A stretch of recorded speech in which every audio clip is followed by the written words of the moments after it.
Recording is in progress.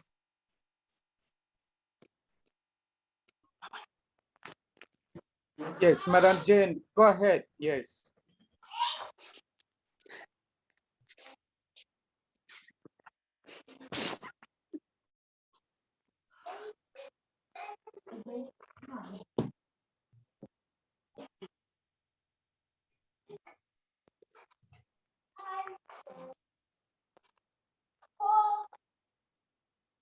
Okay, so Juliet, is the Continental Secretary there? Okay, let me quickly check, Dr. Carlos. Yes, can you continue with the introduction, please?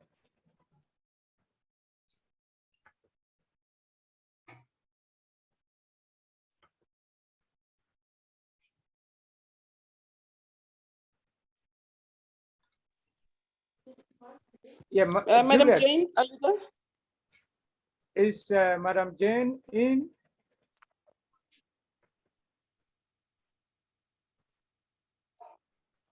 All right, I've just okay, Jane I've is just here. her. Okay, yeah, she's here. She's here. We're sorry for the technical hit, and this is really like a global thing. Sorry. Yes. So we're going to continue from where we stopped, and we want to welcome Lisa from South Africa. You're highly welcome. Oh, thank you very much. I'm actually in San Francisco at this point in time, but I'm the founder of the Young Dancer Project, which at the direction of the International Dance Council, and to resolve the differences between the World Dance Council and the World Dance Sport Federation. In the pursuit of sport, there have been many capitalists coming into the system and doing all sorts of things that we don't find acceptable. So far, what we have here in the United States, we've got the Board of Education and the YMCA to agree to mentor dance back into the schools. We've started that process with 3 different hip hop cultural preservation groups. That would be the Hip Hop Congress, Rap Force Academy, and Pop Tart Productions. Here in Africa, what we have been doing is slowly gathering together groups in permaculture, agroforestry, and biochar production, who believe that what their work not only is going to be stabilizing the land and the economy of their respective areas, but to also unify the people. They have agreed that it would be best to teach cultural dances to the youth. During this process, we've come into contact with a number of hip hop artists and athletes who wish to create a road toward access and forward motion for others of their type. This has met with a lot of resistance from the capitalist factions, especially the World Dance Sport Federation, which told me back in 2017 of their plan to accumulate break dancing, something they were told was inadvisable as they do not know the culture and would likely do it with the least amount of work possible on their part. Since then, this is what I have witnessed: a lot of self-dealing, a lot of attempts to co-opt hip hop culture. And this Thursday with UNESCO, I and several others who are involved with this project will be presenting to UNESCO as a whole. I'll be happy to send those links to you, Andrew, so that you can pass them around as much as you're able. So the seminar does require registration. Thank you very much. But yes, we have had several attempts by people with the World Dance Sport Federation to interrupt our progress by coming into groups and trying to literally buy off people. Presently, I'm on a 30-day ban from social media, brought about by 6 people complaining about something that was completely innocuous. But the ban is in place anyway. So I'm so incredibly thankful for being asked to join this forum so that we can spread the information as to how this particular peace program is going to be getting put together and moved forward. So if anybody has any questions, feel free. I'm going to go ahead and put our address and website into the chat so that you can contact me personally. So let me see. And while you do that, Lisa, let me just let you know that I'm a brand ambassador for Generation Hip Hop out of South Africa, and also on the National Advisory Board of the Universal Hip Hop Museum. So I'm here in Los Angeles, and I'll be contacting you directly to find out ways we can work and network together right now. Fabulous. We're also working with Emil Jansen, who has moved to Atlanta, Georgia from South Africa after everything that the World Dance Sport Federation has done to try to quell his influence. He'll be presenting on Thursday as well. So let me see. Yeah, I'm co-hosting another event, but I'll follow up with you within the next couple of hours or so. Wonderful. All Okay. right, thank you.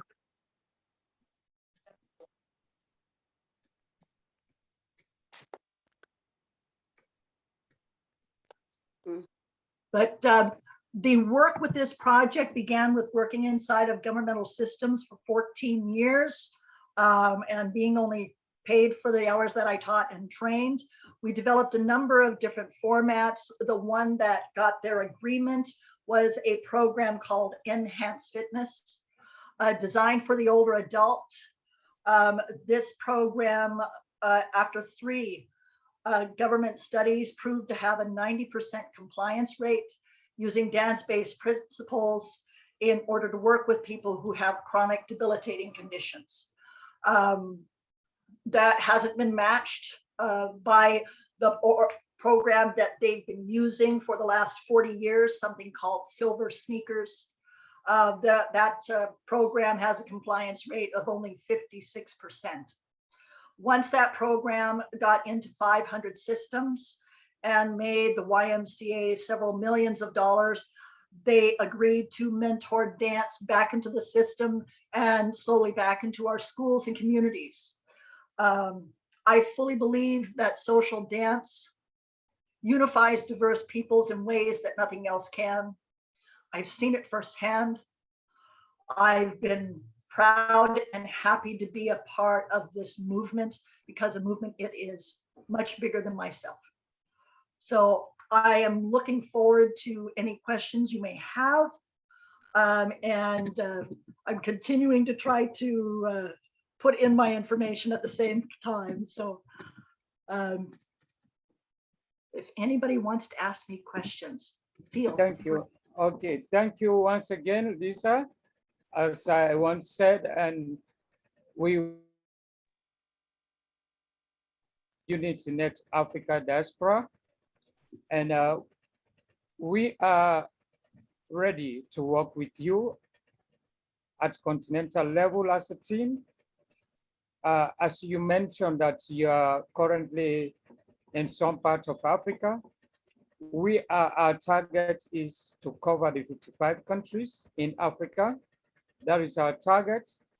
And people like you and your team who are doing so much in this continent, we are going to work with you, especially the entertainment aspects or sector you mentioned about. Is one of our key areas to support and maybe to encourage young people or youth, and to encourage also children. Yes. And this particular movement is working with children. It's working in schools, it's working on education, resilience, agricultural interventions at school level, you know, and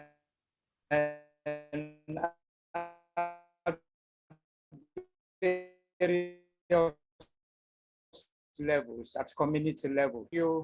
And we are going to work. Where do I go? Because Which countries, of course, you mentioned permaculture and onion. I'm sorry, your Lisa, audio, which countries? Yeah. your audio's been cutting in and out. The present countries with groups that we are working with are Kenya, Uganda, Ethiopia, Malawi, Sierra Leone.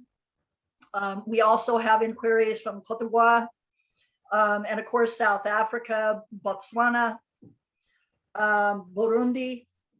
And of course, Burundi, by its very nature, we've had difficulties with communication there. I believe I've just named 8 countries, but I know there's room for so much more. We've spoken not just with city leaders, but pastors, people who run orphanages, and of course, school systems. Oh, I forgot to add Nigeria to that list. And the group memberships are growing by the day. We added 2 other groups yesterday. The vast majority of the groups that we're working with are in Kenya and Uganda.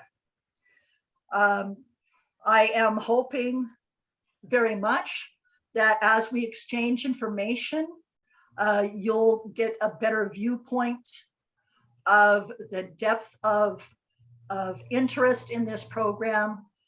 We already have discovered several artists and athletes and a couple of actual dance groups who are being forwarded to the World Dance Council so that they can take a more active part.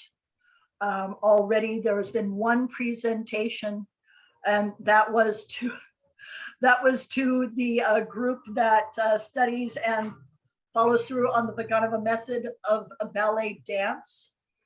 When I presented to them, they came right away with the argument of art versus sport. And of course, Professor Dr. Raftis did intervene to state that the International Dance Council does not hold an opinion on what dance is. It comes from the people, it belongs to the people, and the people shall decide its outcome. I'm looking very much forward to increasing organization here. I can see there are a number of people with questions. If our moderator could direct them to ask them, I'm more than happy to answer. Yes, exactly. So we start with Fatmata Akam.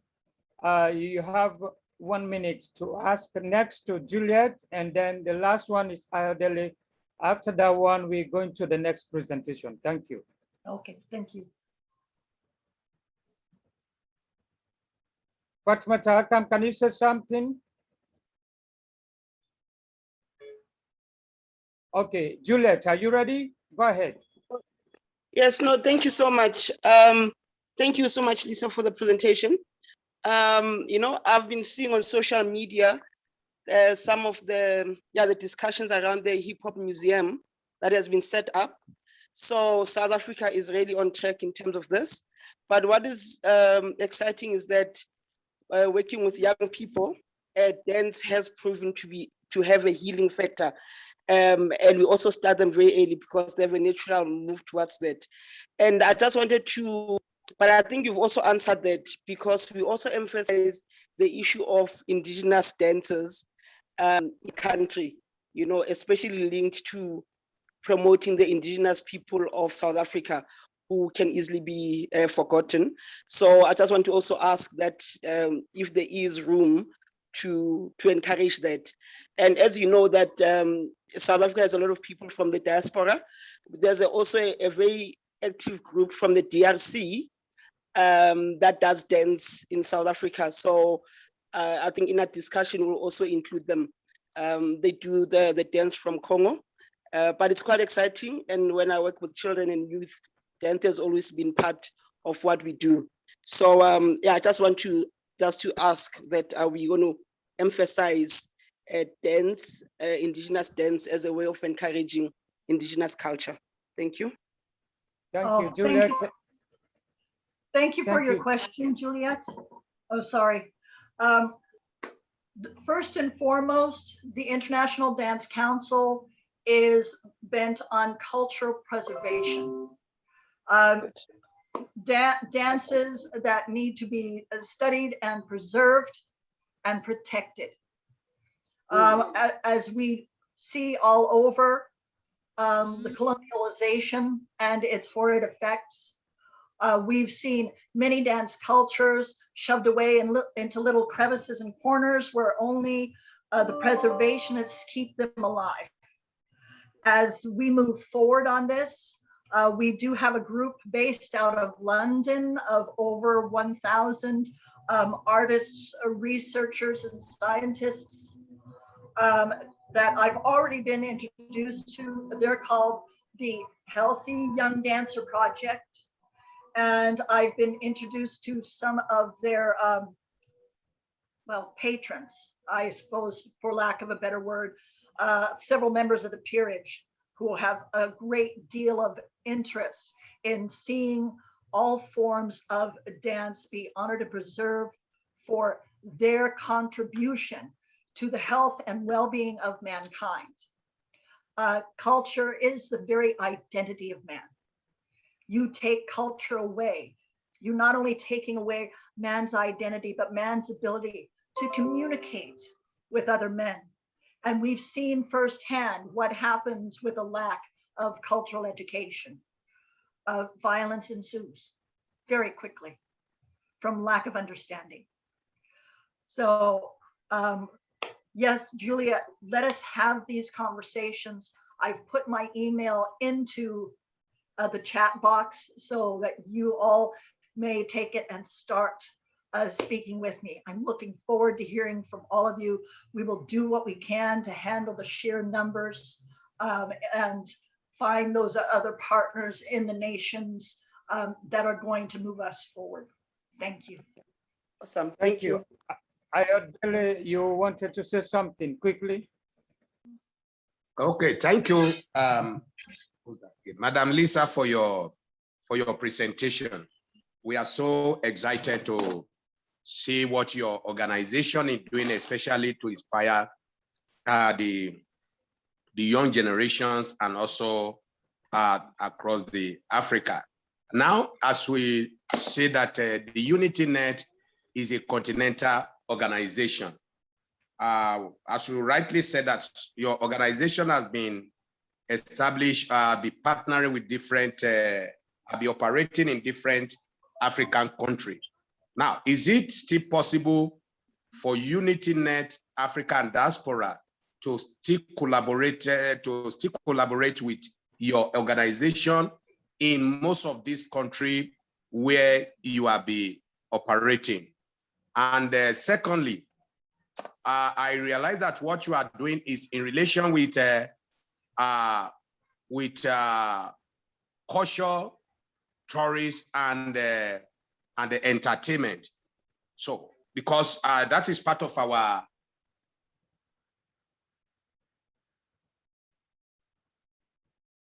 I'm sorry, but your audio got cut off. But what UNESCO does, by and large, is we create community partnerships. So we seek those people who will be those partners, who will join with other partners to move this forward. I find that everybody has a vested interest in the results of cultural education and healing. And that once you see those children dance, everybody wants to take part. So I'm looking forward to continuing these conversations. I may have room for one more question before I have to go to another meeting on the hour. Oh boy. Yeah, I just want to say that I want everybody to understand, Lisa, we are working as a continent, as a unit. And so we're going to establish a formal memorandum of understanding between your organization and UnityNet Africa and Diaspora, so that the areas where you are operating now and the areas where you are about to expand in the future in Africa, we can work together. And so we can work together and strengthen each other. So we love your presentation. And we want to assure you that as a continent, as UnityNet Africa and Diaspora, we are going to work together. Thank you for your time and thank you for everything. So we're going to follow up with you through your directory, and then right away we'll catch up from there. Thank you. Thank you. So Jane, can we move to the next presenter? Yeah, sure. Thank you very much, Madam Lisa, for the presentation and the opportunity to be a part of what you're doing to make Africa great and to engage the Africans so that they can touch base with their culture, with our culture. So thank you very much. And I'm going to take us through the TOT topics of training that we are going to have moving forward. And I'll do this very quickly. I'll take a minute because time is against us and we want to go to the next presenter. So far, we have the following topics of interest or expertise that are going to take us through training. We have the climate smart agriculture, food security, and etc. And then number 2, we have the environment. Number 3, we have people living with disabilities. Number 4, we have gender equality and equity. Number 5, we have ICT, IT, MIS. We have a representation of people interested and with expertise in water and sanitation. Number 7, we have programs, intervention logic. Number 8, we have people who are going to take us through mental health. We have people who have interest in child safeguarding. And then we have expertise in gender-based violence. We have marketing research. We have entrepreneurship, expertise in life skills. And the last one, proposal and budget writing. Not the last one, proposal and budget writing. And then we also have supply chain. We have expertise in finance. We have digital learning. We have admin and compliance practices. We have people interested and with expertise in nutrition. We have counseling and guidance. We have law analysis. And the last one, we have legal development. So those are the topics that we are going to have our trainings on, commencing next week on Monday. So if you're ready with your presentation, kindly contact the presidency so that we can slot you in starting next Monday, moving forward. So thank you very much for those who have showed interest in our TOTs. We really appreciate you, and God bless you for the capacity that you are willing to lend to us. So without me taking much time, I want to welcome Mr. Patrick, who is our Continental Project Director, to take us through his presentation. And I believe, Mr. Patrick, you are on board so that you can take over. You can go ahead, sir. Well, thank you so much, Madam Continental Secretary General, for the opportunity that I can do the brief presentation. This is something that will be contrary, actually maybe different from the presentation that was supposed to be.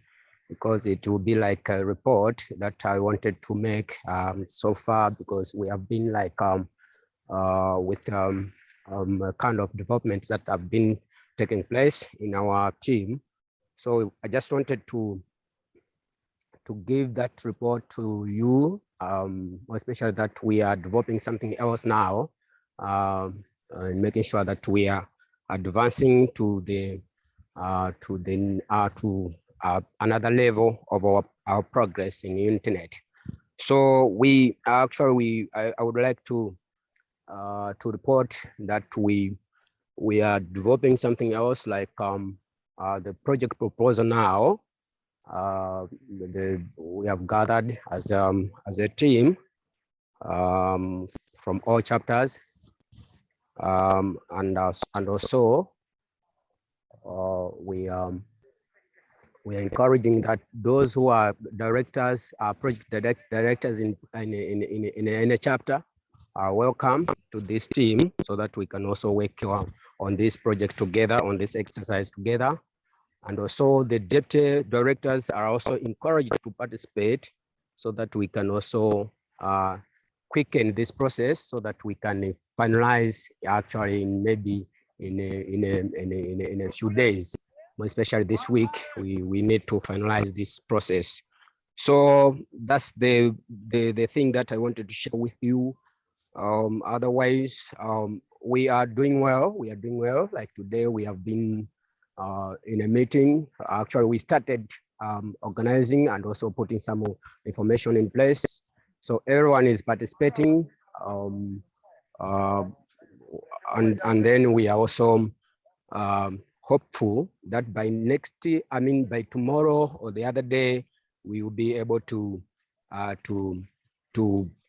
bring back, actually also to come back with another development in terms of this area. Yes, so that's what I wanted to update with you so far about the development in the project proposal that we have been assigned to do now. This is another stage that we are taking from the stage that we had last time, and this is another one. And then from here, after this one, we also have another thing, but we're working on it so hard, so that we can finish in time, and that we can be presented to you in time as well. You go through it, and then you can also give us some recommendations and feedback that you may come across. Thank you so much. That is all that I wanted to share with you. Thank you. Thank you very much, Mr. Patrick, for that brief presentation, or rather report. We thank you for the highlights and for the development that you are making as the project team. And now, before we go to the next presenter, I would want to ask if there is anyone with a burning question, or rather a relevant question in regards to the project directors, directed to the project director, so that we can ask Mr. Patrick right now before we move on. If you have a relevant question, you can kindly raise up your hand. You can ask in 1 minute before we move on. Anyone? Yeah, I want to start. I just want to ask the project team if they have any calendar of activity. If they have within their work frame, if they have like a plan of activity as to when are they going to do what and what and what, looking at the time frame we have for them to deliver, especially in terms of the proposals, in terms of also the other tools, the other monitoring tools that we are expecting them to submit to the Continental. So we don't have so much time. So do they have any stipulated time to deliver this one? Because our next meeting as a board, we are going to meet on Friday. And so I don't know if on Friday they will be presenting something, or Monday again they are going to present something that we are expecting. Remember, today is the 14th, and we don't have much again. Yes, Mr. President, thank you so much for that for the that question that you have asked about the time frame or the timetable for our work that we are working on. Actually, we like as I said earlier, that we are working on the proposal, a project proposal now, but we are very hopeful that anytime soon, within the week before maybe Friday, we will finish this with this exercise, and then we can also go into another exercise. The problem is that we have not yet maybe like we don't have like a list of assignments that we, after this one we'll go into this one, but we are just working more especially that you are also working hand in hand with us. You are able to share something that is very important to our team. So we are working upon you actually when you are giving us directions. So we are trying to do that. So after this week, we will hope that we also have something from your side so that we can also work on that until we finish everything that is on our desk. Thank you, sir. Thank you very much. We hope to expect the work plan as promised. Any other question? Any other hand that is raised? Over to you. No Sorry? hand, no hand. So we can move ahead. Okay, we can move on to the next presentation. And I can see Zimbabwe is here with us. We want to welcome, sorry. Okay. Yes, you can go on, sir. Okay. We are going to welcome our next presenter, who is Madam Sheen from Zimbabwe. Yes, sir. I think the president, if I may, maybe wants to welcome Professor Lloyd because he's just joined in. But let's hear what the president has to say. Yes. Yeah, exactly. So we want to formally welcome Professor Lloyd from Canada, who is a global leader in the entire process at global level. You're welcome, Professor Lloyd Elfarty. Thank you for coming. Hello, hi, how are you doing? Carlos, glad to be on the call today. I didn't really get too much of a look at the agenda for today, but I'm sure you have it all in order. I had a good call this morning. We are having a conversation here in Canada to see if we can set up something here as well to twin, of course, with whatever is done in Africa. So I'm busy right now focusing my attention as well on the upcoming March 4th SDSN Canada event. So we're trying to put forward some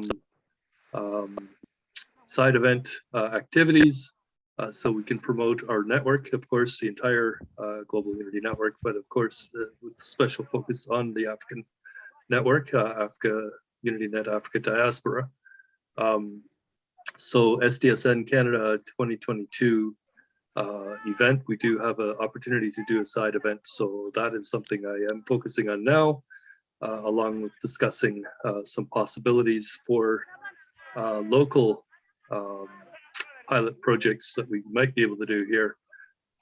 Actually, this morning from probably about 10 o'clock this morning, for the last couple hours, I've been on a call with a potential new member for our GTA team.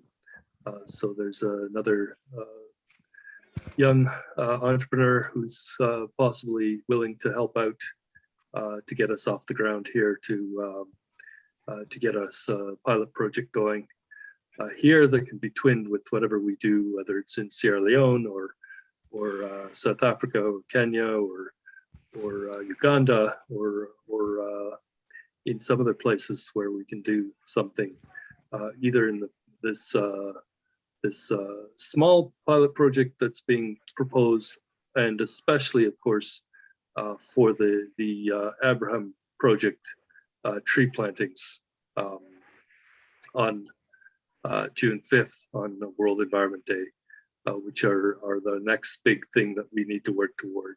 So everything that I think the network hopefully is doing now is going to be directed toward that big event where we can show essentially global cooperation for the implementation of the SDGs at the local level through the initial planting of the trees, so that we can start building these local partnerships, because that's really vital, I think, to create the local partnerships that will support especially our local humanitarian entrepreneurs who want to build these solutions in their own communities. So I'm not going to spend too much time. Again, Lloyd Halberty, I'm sure everybody on here already knows who I am. Thank you so much. We are with you, of course, to support the process at global level. And so we appreciate your support, your technical support throughout in enhancing UnityNet Africa and diaspora results. Thank you. Over to you, Jane. So let's continue from there. Yes. Thank you. Thank you. I had not noticed the presence of Mr. Lloyd with us. So you're welcome, sir. And thank you for the opportunity to belong to this network that is going to make Africa a better continent. We want to go to Zimbabwe, and we have Madam Sheen with us, who is going to take us through the development in the Zimbabwe's chapter, how far they are at, and how we can assist them moving way forward. So Madam Sheen, you're most welcome to share with us.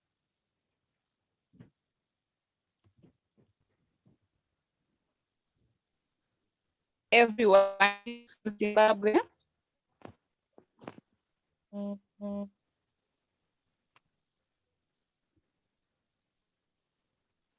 Hello. Yes, you can hear you. Go on. It's my presentation. I'm worried because my network is very poor. Can I continue? Okay, you can go right ahead. Sorry? It's okay, you can go right ahead. We can hear you clearly. Oh, okay. My name is Chinkotia from Zimbabwe. I'm the team leader of a trust called AHIABGA. AHIABGA is we the trust in 2016, and our mission is to promote awareness and fostering and preservation of African tradition and religions. Our goal is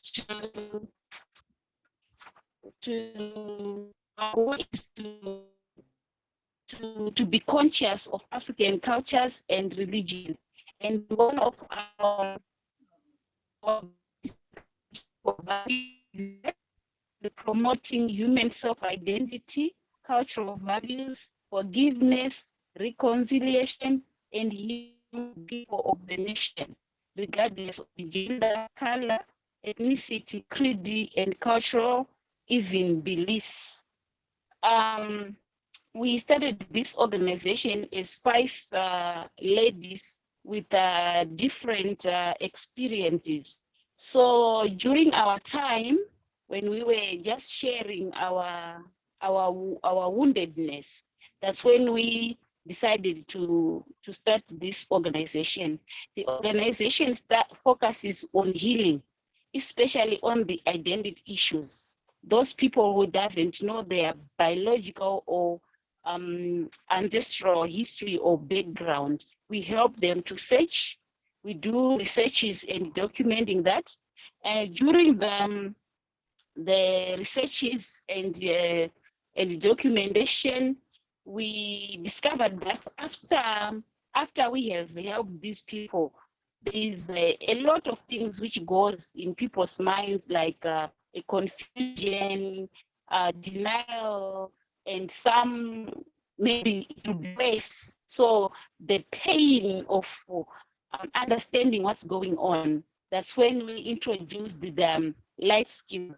In our life skills pillar, we have organic farming, we have arts, and we have education. What are we saying is, especially if someone is wounded or is traumatized, they are bound to do negative things, and some they can also do. So we're saying in our healing journey, you can choose among our life skills what you can do. If you want to do organic farming, you go to organic farming. If you want to do art, you do art, poem, writing, drumming, beading, anything to do with indigenous crafts. And also on our education, we are going into schools where we are promoting the young to appreciate our African cultures. That before it was just children, if you ask them, they say, I want to be a teacher, a doctor. And, you know, if you want to do art, it was demonized or shunned. So we are saying we are promoting that for children in schools to use their talents and use those talents as business. And also on education, we're also teaching people to do the farming or preservation the organic way without damaging the environment. So we are saying that healing of the mind heals everything, and healing starts with self, family, and the community. So we focus is more on the social justice aspect. That's what we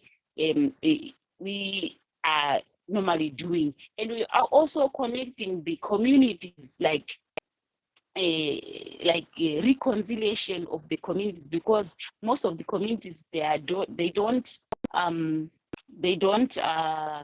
got issues or they got challenges. So we help them to do these workshops of healing, where they reconcile, they forgive each other, and they start working together and then build their communities. We also promote to self-sustenance projects, where you are saying, use the things which we have, which is around you, then you will be helped, or you do exchange programs with others, those that you have and that you don't have.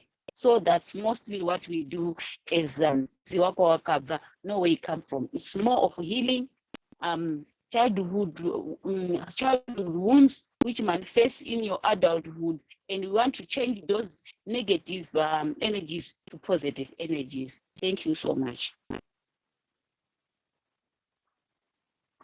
Thank you very much, Madam Shin, for your presentation in regards to Zimbabwe and what you intend to do. And before we move on to the next presenter, I would like to ask if there is anyone with a question in regards to the presentation made by Madam Shin. You can kindly raise up your hand. Yeah, I can see Juliet Miyabo. Kindly go ahead and ask your question. Thank you again. And then thank you, Madam, for the presentation. I'll just keep it simple. The area of psychosocial and well-being is very important. And I just want to check whether you have a partnership with an organization such as Lifeline, because in our organization, we've partnered with them to help us to deal with issues of trauma that children have faced or that they are facing.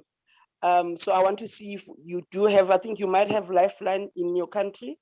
And the reason I'm asking is because this creates an opportunity for synergies in the areas of psychosocial well-being of children between Zimbabwe and South Africa.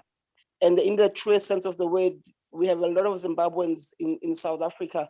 So synergies and collaboration might also help, because some of them, they go to school here, they live here.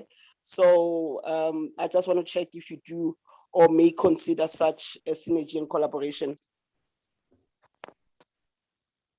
Thank Madam you Shin? so much.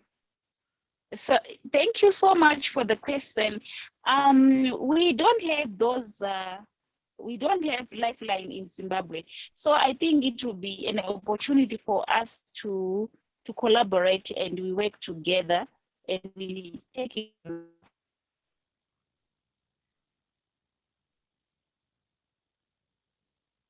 We have lost you, Madam Shin.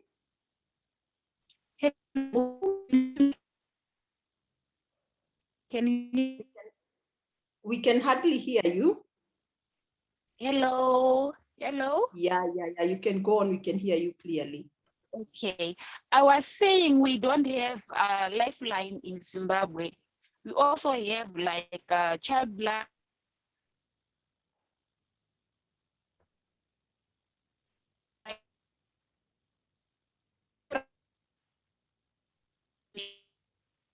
We still are not getting you, Madam Shin.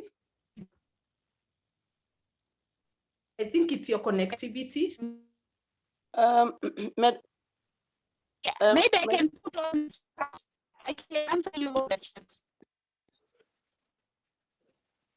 Madam Can I SG? use the chat? Hello? Yeah, please. Yeah. You can do it via the chat. Madam SG? Yes, Miss Juliet. Madam Juliet. Yes, I picked up on her mentioning child line. So and it's quite good, because we can make the links with Lifeline, but also we work very, very closely with Childline. So that would be a good starting point. So because I did hear that part when she mentioned it. Thank you for the presentation. Thank you, President. Thank you very much for that. I can see Mr. Lloyd. Mr. Lloyd's hand is up. Mr. Lloyd, you can go ahead, sir. Hey, hello again. I just was wanting to say, wow. I actually would love if Madam Sheen might be able to actually be one of our participants in the first proposed tea diplomacy initiative side event. If we can move that forward, it is one of the action items I need to do is to confirm that we will be doing that side event. There is a conversation, a discussion around that, and I would like to especially invite her out. I think she would make for a great person to be participating in that tea diplomacy initiative first event. Indeed. Yeah. Okay. I hope Yeah, Mr. Lloyd. Thank you so much, Madam Shin. Yeah, it's done. It's done. Thank you so much, Madam Shin.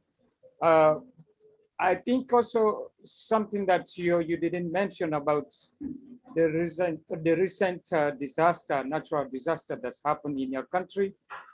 So maybe the next time or next presentation, you can do something around if we can have a feeling of how, what's happened really in relation to the natural disaster that's happened in your country, and what you think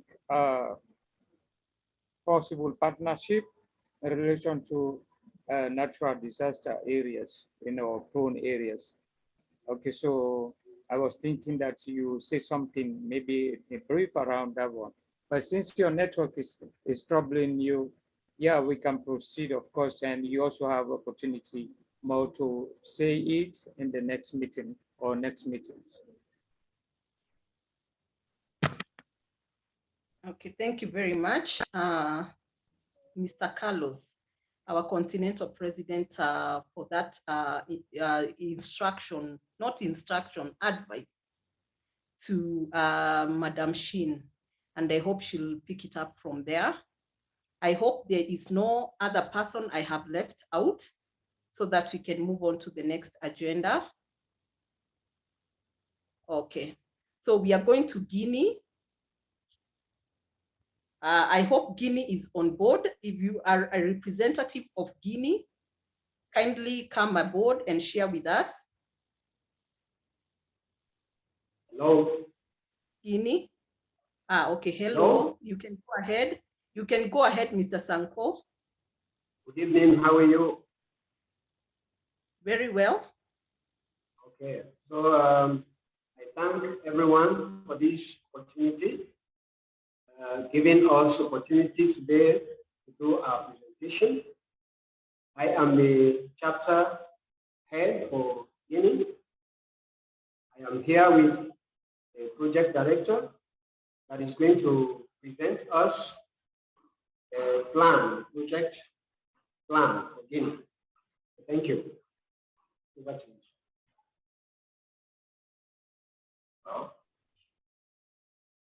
Hello, good evening.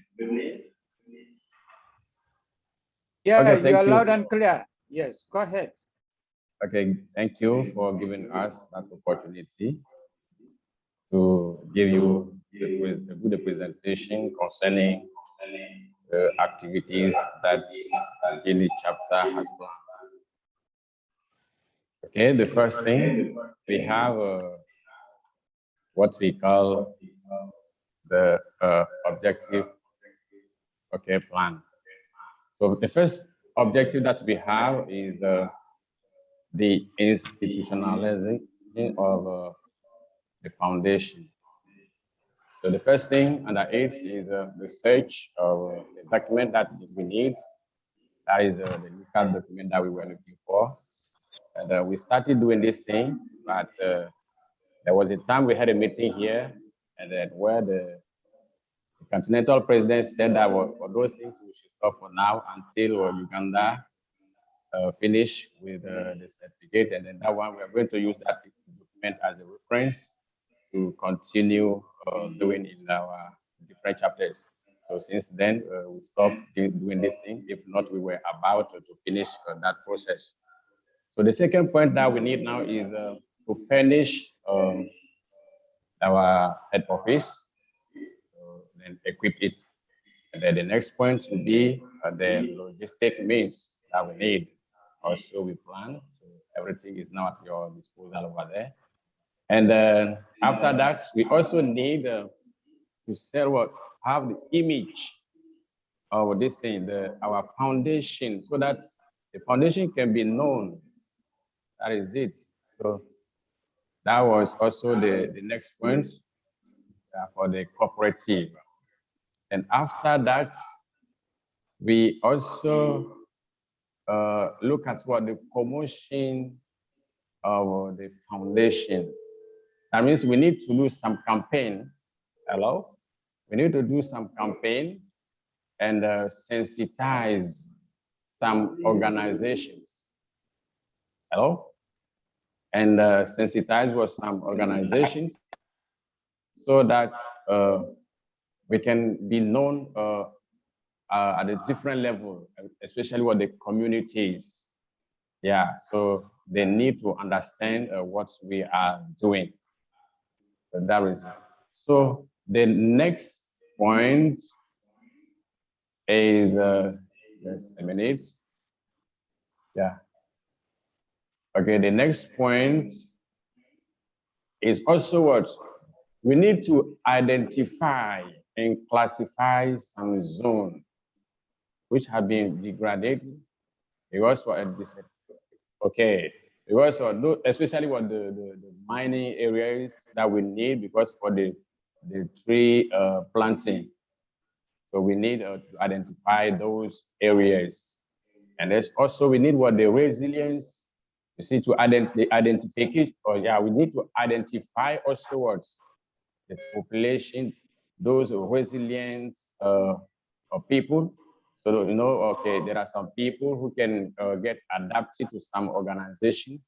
So we also need to get those people. And also the next objective is to reinforce that the capacity of building training that we also need for the actors. Yeah, so we need some trainings. We have to do some trainings, yeah, for the elected, okay, and locally leaders. So that one also will be done. Then the next point will be what the good governance. We need it, the good governance, and also what, yeah, okay, and plan also some activities to, yeah, to train people, yeah, to change the mind of the people. So that one also, especially the actors, okay, then to transform some agricultural products, also that what, that one too will be done, have been planned. And the next point is, okay, then those agricultural, okay, products need also, we need the process. We need to process all these things. I want to be good. It will be a good thing also for us. And the next one that we have planned is, okay. So, okay, now we need also, we said that we need also to train those actors that are involved in the process and monitor also what the activities that have been planned and the evaluation of those activities. Then the next one will be what?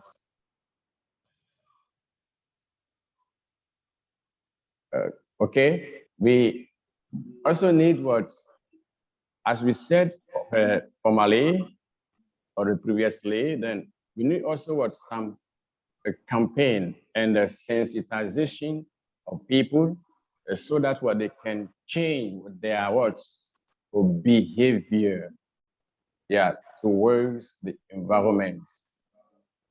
Then also what, the creation of some fruit bearing trees. We know to create what they plant, those plantation, I mean, and the creation of the plantation of the fruits of bearing trees. That's we also help a lot. Then we also plan the next point. Okay. No, we need also to reforest those areas, especially the mining areas. That is the last point. That's the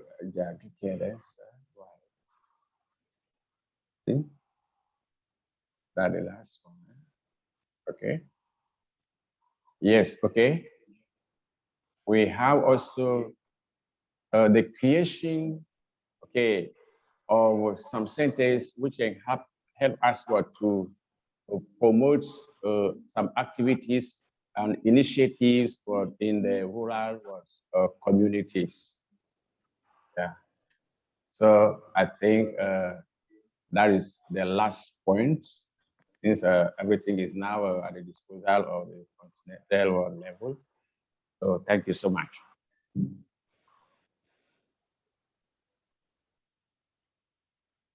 Thank you very much for the presentation. So now we go to questions in regards to the presentation made. You can kindly raise up your hand so that you can address your question to the relevant person. Okay, thank you so much, Madam Continental Secretary.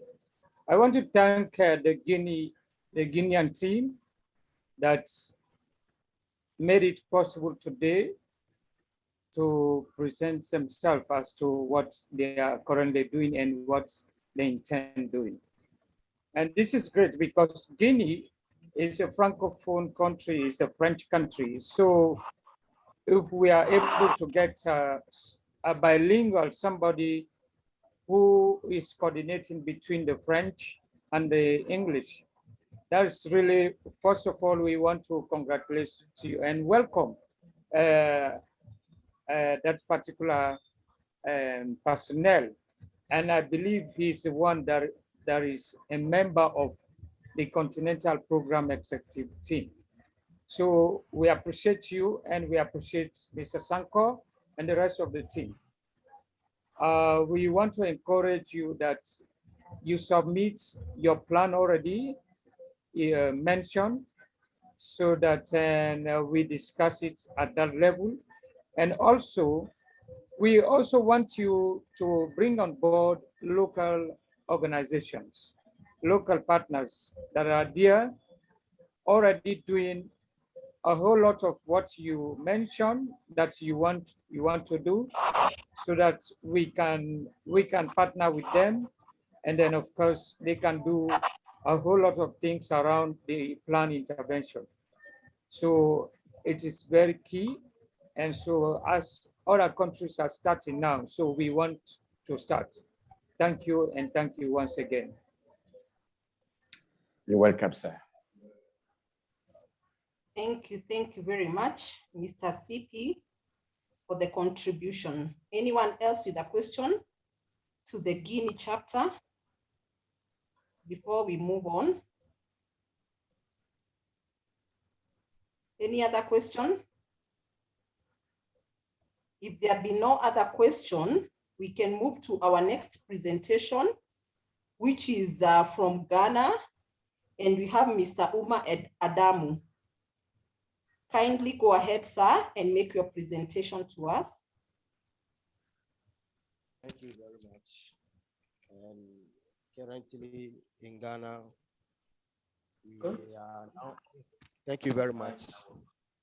Currently in Ghana, we have 7 members, acting 7 members. We have not done election yet, and as the rules of global network and the continental and diaspora network stipulated that we have to do election and elect our executive board members, then we can be fully acknowledged. So as I'm speaking to you, we are 7 members now, and with the additional 2 diaspora. I think one, Madam Akosua, she's a Queen Mother. So she is our current, we want to appoint her as a current director, but we are all acting now. She's in US, and we are now 8 in number. So we'll do election very soon to elect our board members and executives, so that the Continental can acknowledge our effort, can acknowledge us by doing election. And last week meeting, I think 4 of my Ghanaian members participate in the meeting. Even at the end, some of them make contribution. So beside the membership now, we did the first meeting, including with our madam who she is a Queen Mother. She's in the US currently in Los Angeles. So she will come down to Ghana by next week. When she comes, then we'll look at it to do the election. After the election, as I speak to you, we did the registration of name Ghana, the UNEC Ghana chapter. The name has been acknowledged and accepted by the Registrar General of Ghana with the aims and objectives of UNEC Continental. So as I'm speaking to you right now, the process has been done, and we are now towards the printing of the certificate and acknowledgement. So beside that too, we are now putting out, yesterday we met, about four executive mates. We spoke about the 3 planning projects, which is now currently being discussed at the continental level. So the tree we plan to plant $1 million tree this year in Ghana. So it's part of our project which we submitted. So whilst June, July is a rainy season in Ghana, we intend by before that whether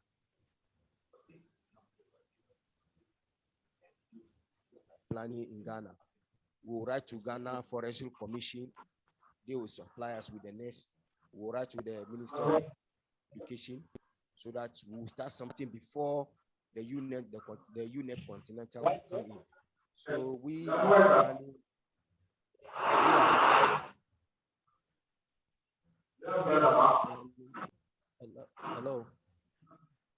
Hello. We're getting feedback from your side.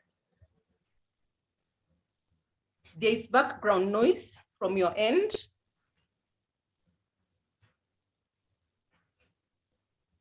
You are muted. You are muted. Hello. Now you can hear me. Yes, but speak a little bit louder so that we can hear you clearly. Okay.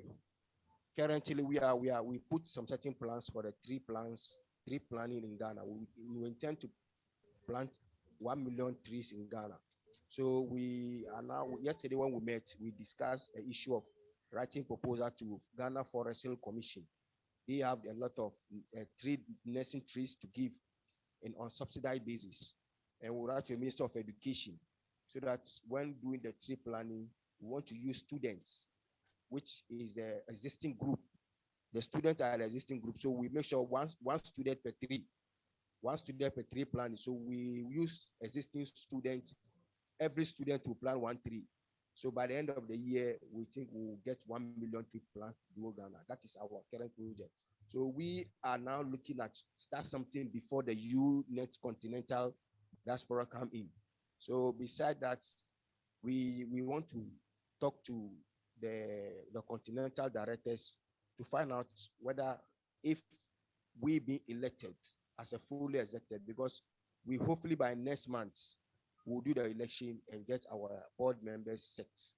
And after we get our board members set, we can start rolling, because we don't want to June, July before we start doing something. So we want to start from March. By March, we elected our executive. Within the March, after we elect our executive, we write our proposals to our local partners that can sponsor us to do the tree planning. So if we do that, I think we've decided tree planning. When we succeed on tree planning, I think the next project is the empowerment of the women and youths in entrepreneurship.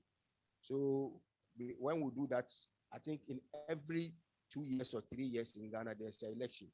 We'll do the good governance and democracy and the peaceful election projects. So that is the outline of project that we have for this year.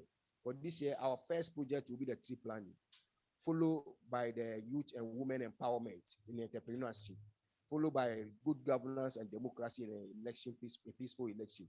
So if we put this project in line, so by the end of this year, we want to execute these 3 projects before we enter next year. So by June, July is a rainy season in Ghana. So our first project will be the 1 student, 1 tree.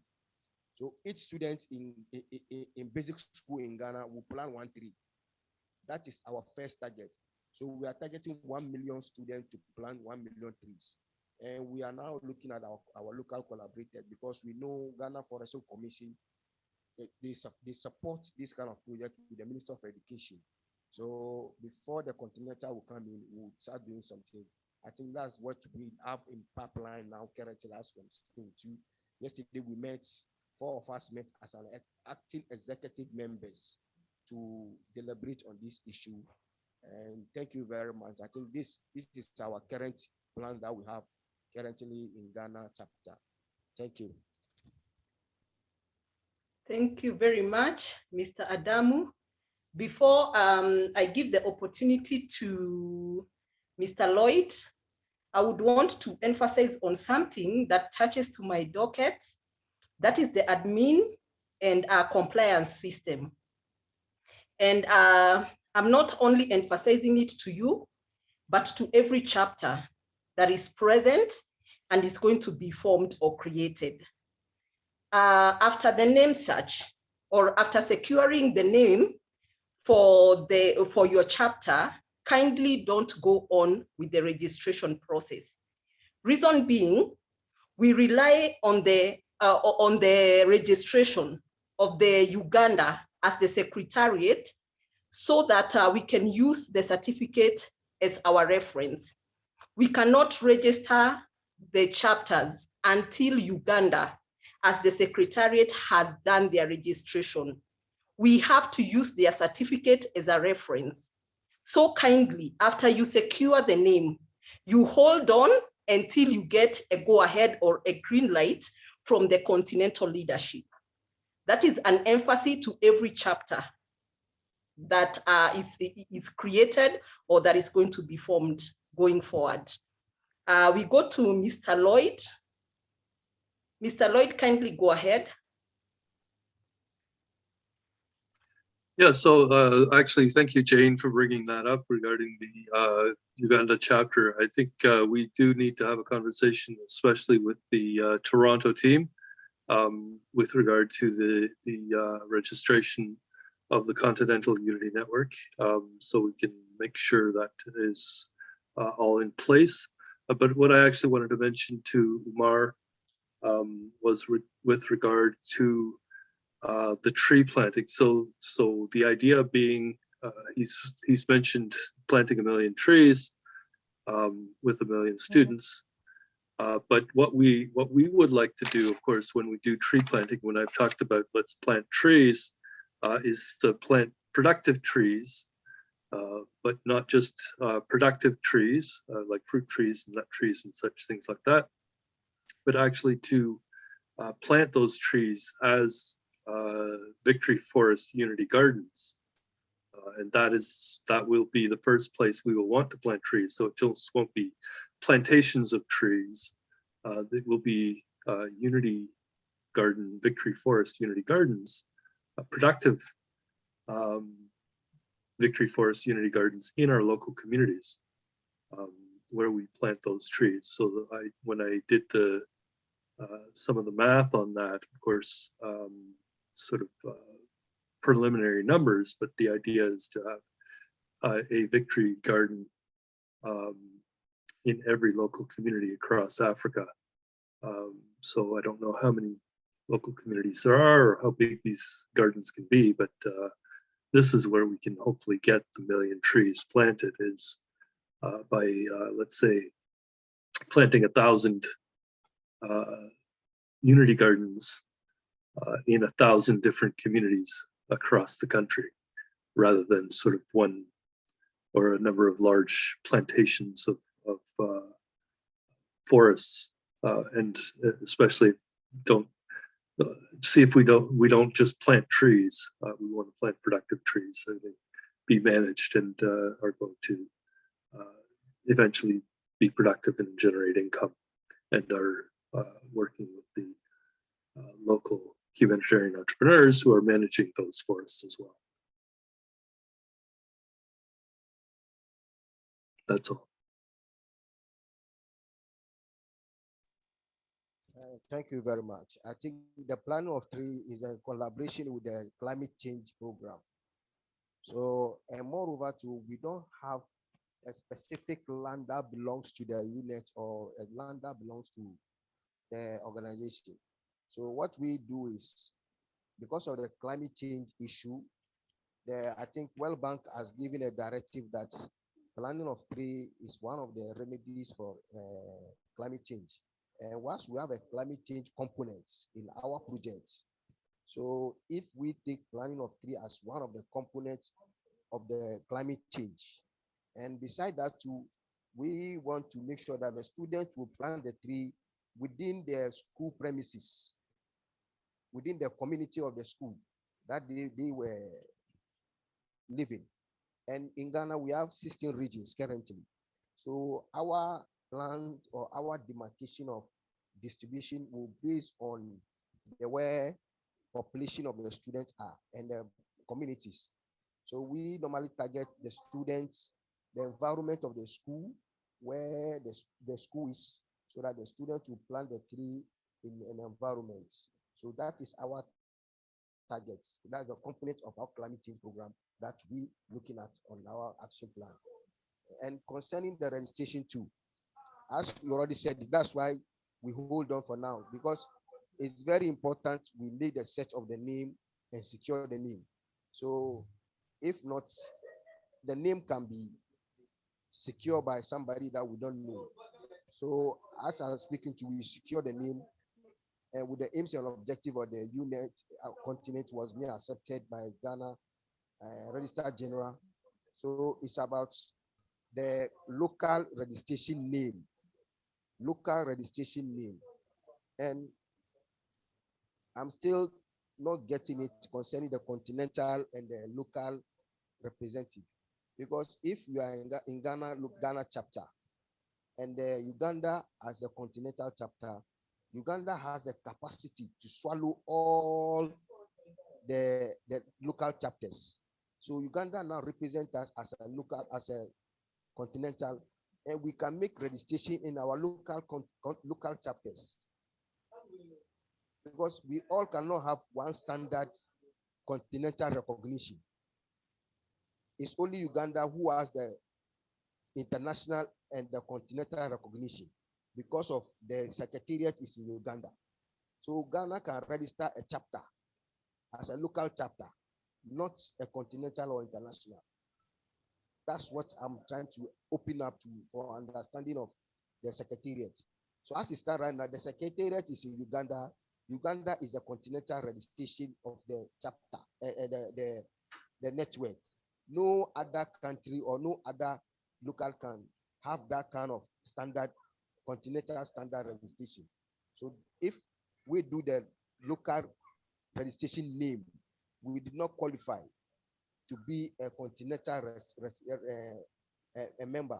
Though what we did is just a name and the objective that we registered to be acknowledged. That is it. Thank you very much. Thank you very much.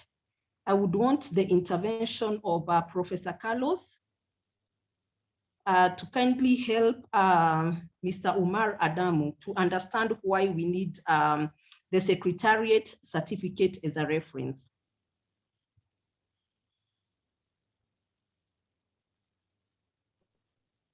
Thank you very much, Adamu. Yes, we're grateful that you are doing a lot now in Ghana to ensure that we have the expected results.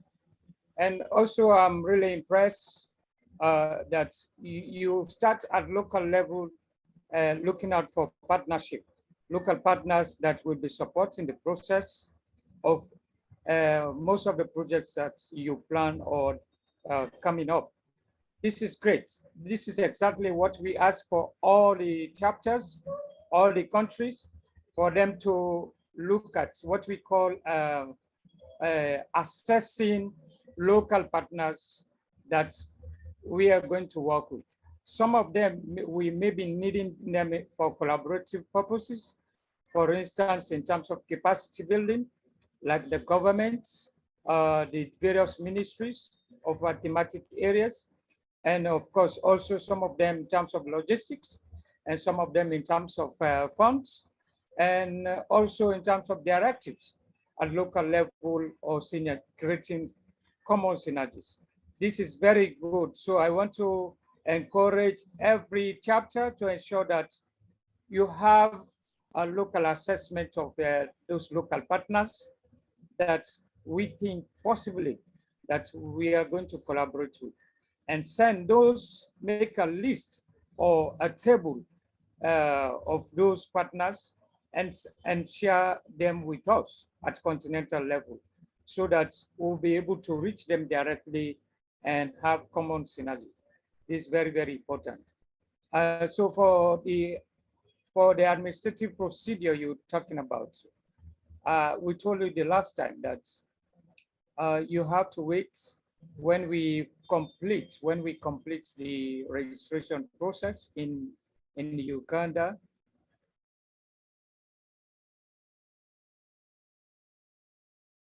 Which is the continental. is all the other registrations by compliance meets. Okay, so vis-a-vis, it doesn't mean you can stop work. You can go on doing all other things to put them in place, of course, and ensure that as soon as we complete the registration in Uganda at continental level, we'll give the go-ahead to all the chapters as to what they can do exactly. And we also want to mention this that to register your organization, a CBO, but as a national non-governmental organization. It can be INC or whatever you call it, okay, based on the outcome registration from Uganda. That's exactly. So we want the name to be very clear and inclined with the name that you're going to register at local level or in your country. So we discussed this already before, and I told you before, if you have anything, you can also send your concerns, direct your concerns to us. We have an admin finance team or an administrative team that look at compliance system at continental level. So there we have lawyers, legal-minded people, and we also have admin finance minded people that look at compliance system at continental level and also at global level. Thank you. Ayodele, I think you have 1 minute for us to, because sorry, we have so far almost 5 minutes to 2 hours, and we are completing this session by 2 hours, 30 minutes. So please, we don't have much time. Thank you. Okay, thank you, Mr. President and the rest of the team. Maybe just for, I'm sorry, not to repeat, not for repetition, but for the more clarification, which in line with what Mr. Umar was talking about.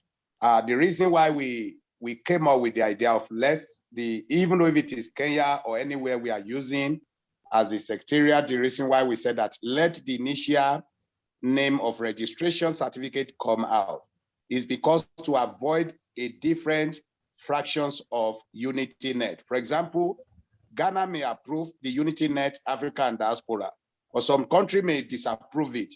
But if the moment it is registered and have a certificate, and that certificate is as an international organization, it will be approved anywhere because it is a register of organization from anywhere coming from. Now, the second point, somebody was asking a question yesterday concerning the idea of a tree plantation. I can't remember precisely. The person was talking about, are we going to buy? I think it was the vice president from Nigeria was asking. It was talking about we are going to buy. Maybe the UnityNet is going to buy a land to plant a tree, so that which will belongs to the UnityNet. So it's like some people are yet to have the clear pictures of this tree plantation. Is it going to be a public project, or is it going to be a private project, or is it going to be a garden, UnityNet garden project? So there is need for more clarification about this issue of tree plantation. Thank you.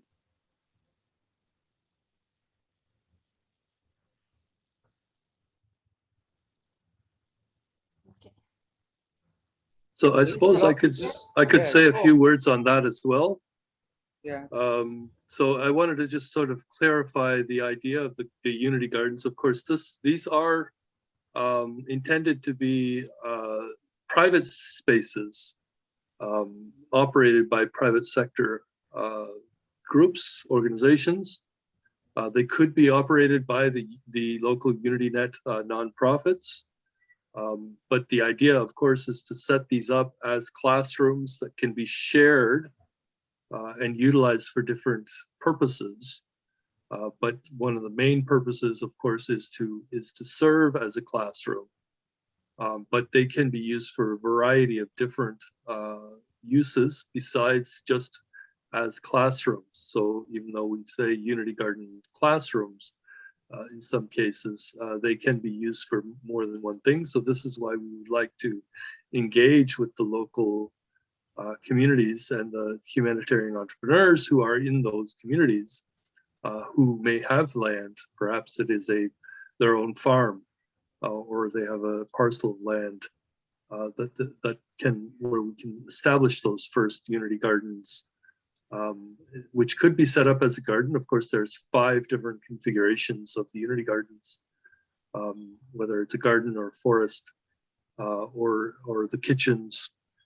But for now, of course, we are looking at the CSV gardens in Victory Forests. We would like to see, of course, a focus on the Victory Forests as the first classrooms that are set up in communities that can be utilized by the local educational institutions, whether it's the local public schools, high schools, universities, colleges, where the partnerships at the local level are to create agreements with those organizations, those learning institutions, so that they can utilize those spaces under local management by the humanitarian entrepreneurs, which could start again, as I said, with the actual UnityNet organization managing those spaces at first, where of course the UnityNet managers are themselves entrepreneurs. But these are intended to be private spaces, although it is possible as well. We are flexible in terms of setting them up as public spaces as well. But the idea is actually to generate revenue from these Unity Garden classrooms by also offering a variety of other, I guess, things that can be done in the context of those spaces to generate revenues. That's all for now. Thank you, Mr. Lloyd. Anyone else with a contribution, a question, or a comment?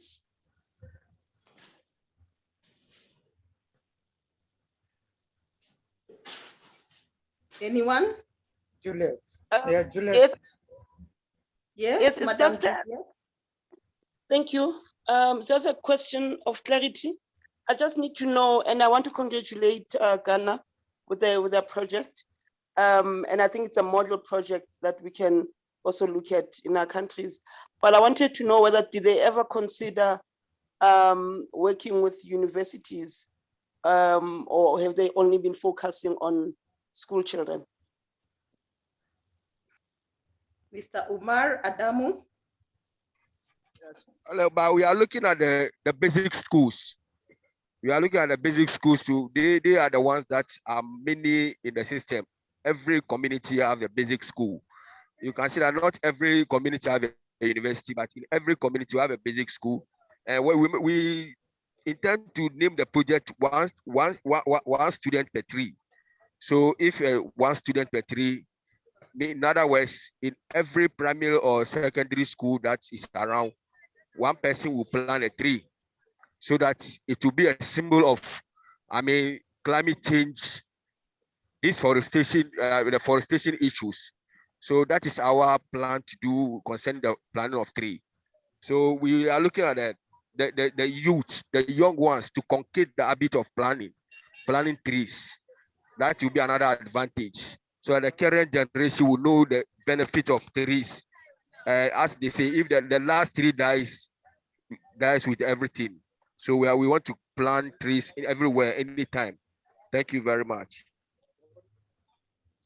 Thank you, Mr. Adamu. I hope he has I think answered I your want question. to add some, yes, I just want to add, for me, that's a good intervention strategically for me. It's very good for them to consider teaching children at school level to understand the essence of protecting their environment, and also the essence of also planting their own food, because as Lloyd was saying, we want to ensure that a whole lot of those trees also can produce food. So it should be an economic drive, a source that people can get a source of income. So I know, like in Africa, for instance, we have different fruit trees that we are using to plant around our environment, or maybe in school compounds or tertiary institutions, etc. So for me, this is key, as what Juliet also was saying. So you can have it both. You can also promote it using the university students to come in and ensure to understand the issues of promoting tree planting, as to what are the benefits of those ones for themselves and also for the country, and so the impact is going to make. So for me, it's very important. And let us also understand that we are also expanding our network at school level. We want to network with almost all the schools in Africa, to be a member of Unity Network, so that they will be able to participate and contribute towards our development paradigm. Lloyd is about to say something. Yes. Yeah, so I actually like the concept of potentially if the tree planting project for the 1,000,000 trees, one tree per student, goes ahead, and if it is these trees are being planted by the younger students, I would suggest, for instance, if you want to engage with universities and or colleges and the older students, set up a partnership such that the older students are recruited to be the ones to actually help and manage those local tree planting projects and programs that are being done by the younger students. So the actual older students in the universities and colleges can even potentially get credits for doing the work of helping and organizing the younger kids in the younger grades, so that the teachers that are involved at all levels, especially can, and the young people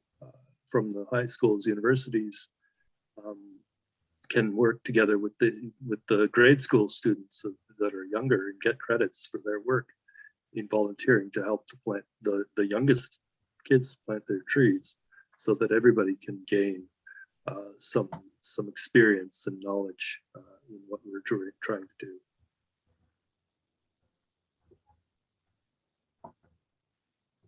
Yeah, especially faculties like the agricultural sector, the environmental sector in various tertiary institutions can be of help to impact knowledge around, especially the tree planting projects we're planning to do. There will be so much, like in terms of the technical aspect, as what Lloyd was saying, to help these young people to understand the essence of it. Thank you. Thank you very much. Any other question or suggestion around this area, or around whatever has been presented? I suggest we can move ahead, because time is bearing us now. Okay, I'm going to read us a question, or rather a presentation that was made by DRC Congo. They made it on the chat, so I'm going to read us through, so that whatever response is required can be made to them before we leave the meeting. They started by saying, "Thank you very much for today's meeting, which is still in live.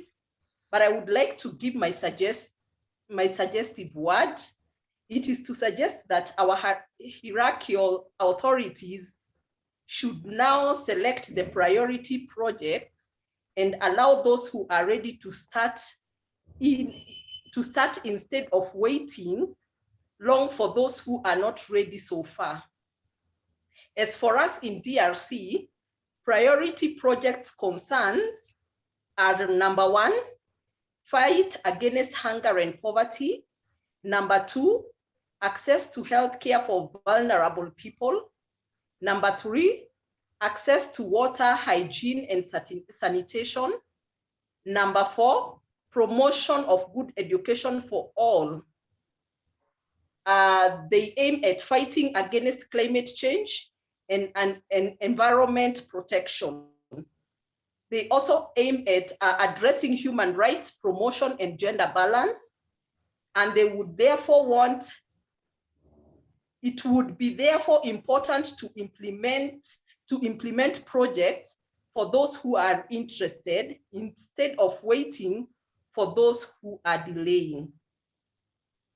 I don't know if we have gotten the concept. Yeah, I think, of course, I read it and I got it right. For me, we are not waiting, we are moving. So already we asked them to present their concepts. And what also we want to encourage them is, the problem is the bilingual aspect of it. How myself and Lord, we really working on this area to ensure that the Francophone countries, they'll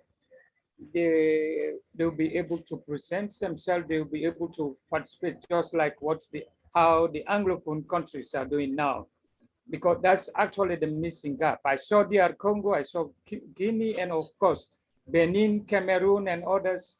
They are also about to come, but they're having problem with English, purely speaking English. So we are trying to set up a system wherein their platform is enhanced. They will be able to communicate clearly, and we have bilingual leaders that would be able to tip in, for instance, and like what Guinea did today to ensure that what they are doing or programs set up in French, we can understand them in English. As most of us who are leaders, we are only Anglophone, so there are few bilingual. So for me, let them submit whatever they have, and of course, let them set up a presentation of one of the local organizations that we are working, that is working currently in DR Congo, and so that let's see what they are doing, and then how we can really partner with them to support the process to start something or to move something. So just like what happened today, the presentation from Zimbabwe, so people started showing interest as to setting up common synergies. So that's exactly the issue. But the serious concern is the Francophone status they are. And so I think, Lord, we need to talk about this. Andrew, we need to talk about this one at global level as to what we can do. We already started before, and let's see what we can do to ensure that we have an equilibrium template for everybody, being Francophone, being Anglophone, be Arabic phone, whatever you call it. Thank you.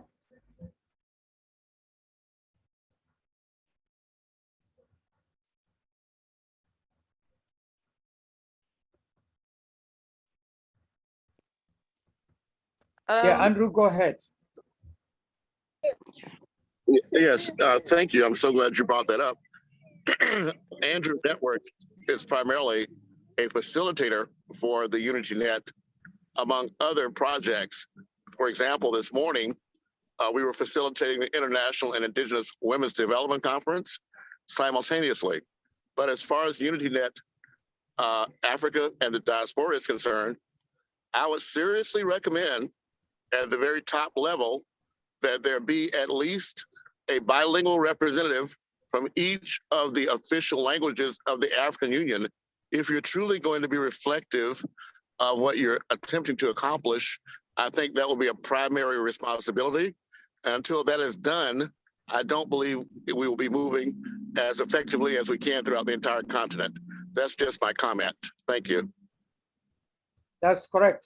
That's correct. And already for myself and Lloyd have started identifying bilingual Francophone leaders. So we're going to, after this meeting, myself and Lloyd, we're going to discuss to further expand on that, to see that those leaders are active and they are able to represent the Francophone countries. Thank you for that contribution and directive. The development is going actually to cater for everyone, leaving no one behind. Someone else was about to make a comment. I don't know who it was. Kindly go ahead and make your comment. Someone was trying to talk before Mr. Andrew Yes, came Henry, yes, Henry from South Africa. Yes, go ahead. Okay. People, we are sitting here week after week and discuss, what's happening in the countries. The reality is, while we are debating, there is certain things that keep on happening. Global warming, don't wait for anybody. Certain actions take time. And we need to recognize that. So we also, and we are called Unity Africa.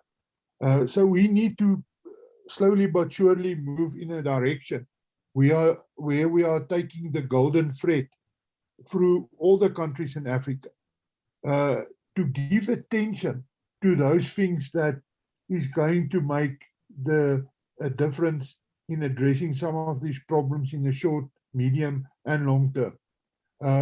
And in soccer, they always talk about the 3-4-3 strategy or the 2-4 whatever strategy when they play against teams with good defense, less defense, and so forth.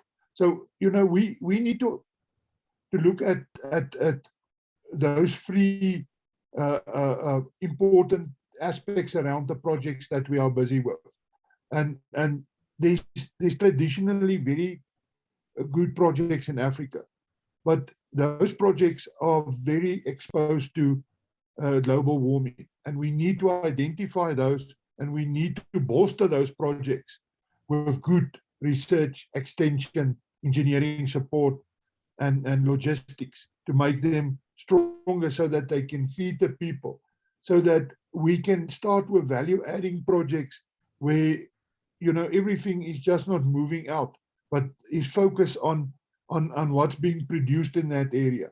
We need to start talking very seriously about the water and soil smart projects. So in other words, not neglecting the good that is happening now, bolstering the good that's happening now, start introducing the new science to assist with smart farming. And then to be successful, we need to demonstrate. We need to show people that, what is the way of thinking to do that. And then we need to get the proper support in place. And to start this, we are going to need funding. We're going to need funding, and we need to, on all levels, in each country, start the discussions around funding, around value adding and markets and logistics. So we need to introduce this type of strategy. And I'm not trying to play down the good things that we were discussing in this session today. We need, as far as that is concerned, also good technical notes. People are disseminating information, but there is no technical a note or something that the next country and the next country can utilize. Everybody is reinventing the wheel. We need to live up to our name of unity, make sure that we have a depository for all this information, and make sure that we get the systems to share this information to the other countries working properly. Thank you. Thank you so much. Thank you, Andrew. I think for me, all what you've submitted, your suggestions are very, very great for us. And that all what you've said is our target, and that's actually our direction. So the only thing is, since we are beginner, we are moving to ensure that we have it right, and so that we don't move up there and start to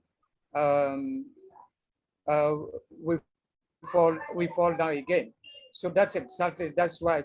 But we are moving slowly. We are bringing different innovation,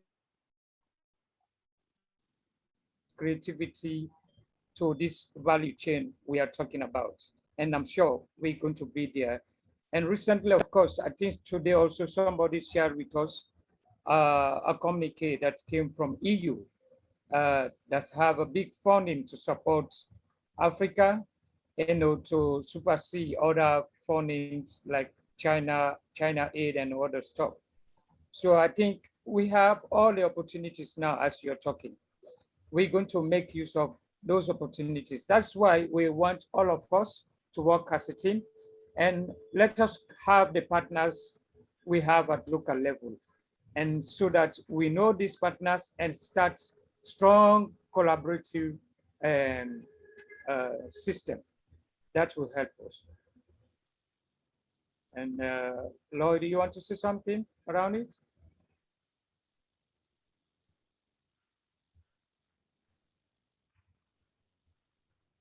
I guess what I just wanted to say was that the Global Unity Network that we are creating is a co-creation. It was essentially created in the first place during early conversations, for instance, with Carlos and others, to demonstrate partnerships for the goals, basically SDG 17. That was the whole intent of developing the network. So we wanted to create a network that could be self-sufficient as well. So we created it as a business, and we began promoting this whole concept of humanitarian entrepreneurship, because this was what we were doing. But the idea for development of the network initially was to demonstrate partnerships for the goals. So we wanted to have a facility, a network of people around the world, of entrepreneurs around the world, who would begin to utilize the process of localization of the global goals that we had been undertaking and developing with the planting of the trees of peace and reconciliation and the sunlight spectacle events. And basically community engagement was our raison d'etre, basically, for developing the network, because we wanted to bring people together with common purpose, so that we could demonstrate that we are all one human family, and if we work together in solidarity toward the implementation of the global goals at the local level, using the lens of humanitarian entrepreneurship, we could achieve a lot more than if we were to work separately, individually, and in competition with each other. So this network is obviously a work in progress, but we are very much focused on trying to bring all our local communities together, working toward the common goal of implementing the SDGs.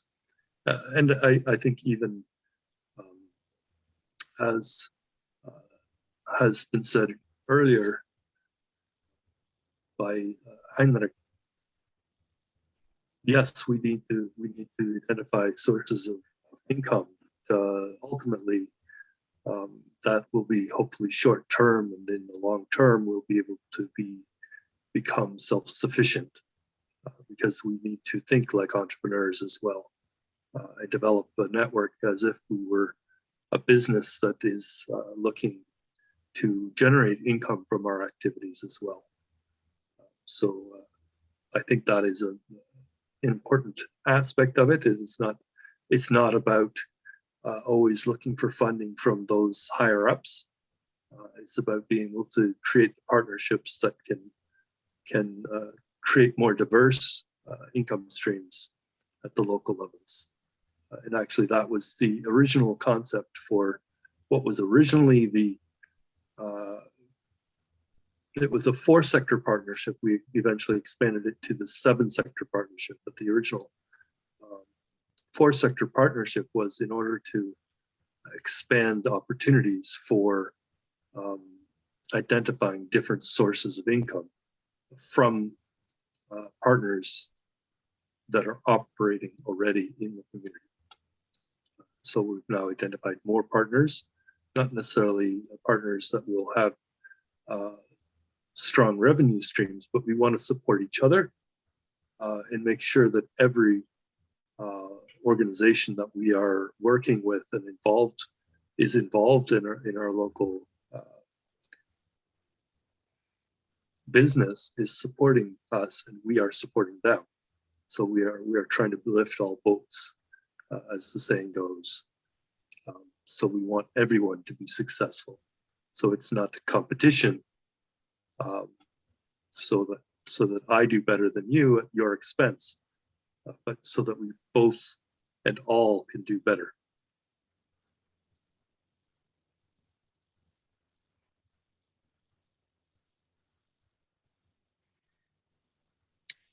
Probably that's close to the end of our session today. Yeah, yes. So I think we are about to close the session. So Madam Jane, you want to say final thing? Yeah, in the last 4 minutes, maybe we can have a very pressing AOB, any other relevant business, a pressing one in the next 4 minutes so that we can close on time. You can lift up your hand, any pressing AOB. Mr. Omar, your hand is up.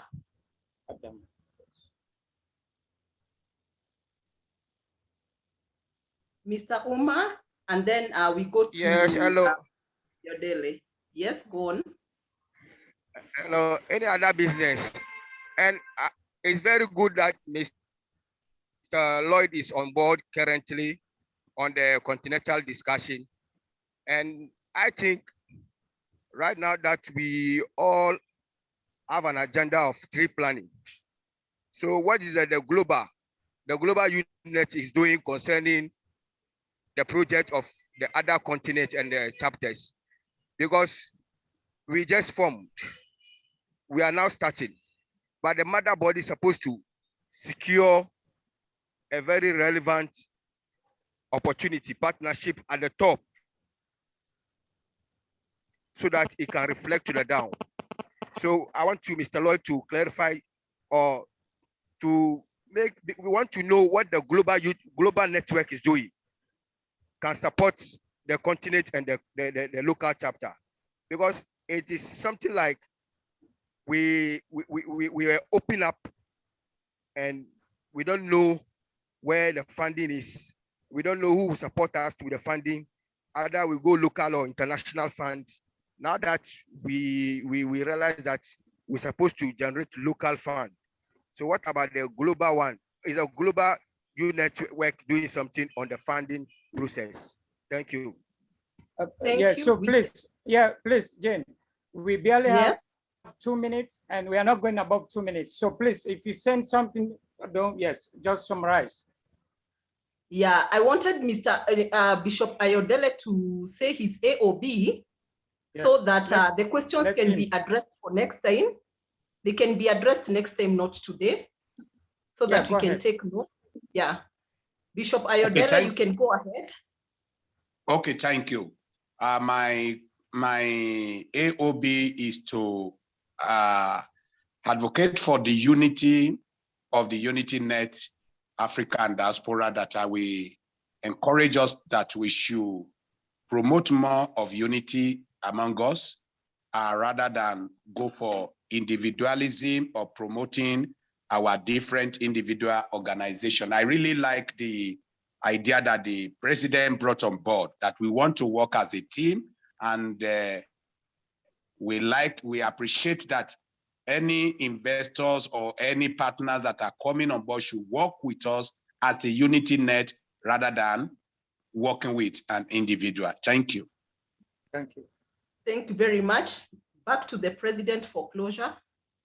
Yeah, so on that note, I want to thank everybody today that made it possible for this wonderful and successful meeting. I think we have relevant outcomes. We take note of them.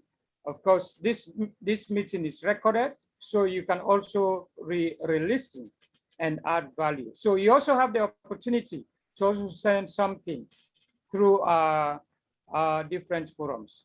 Thank you once again, and bye-bye till we meet next Monday. Bye-bye. Bye-bye.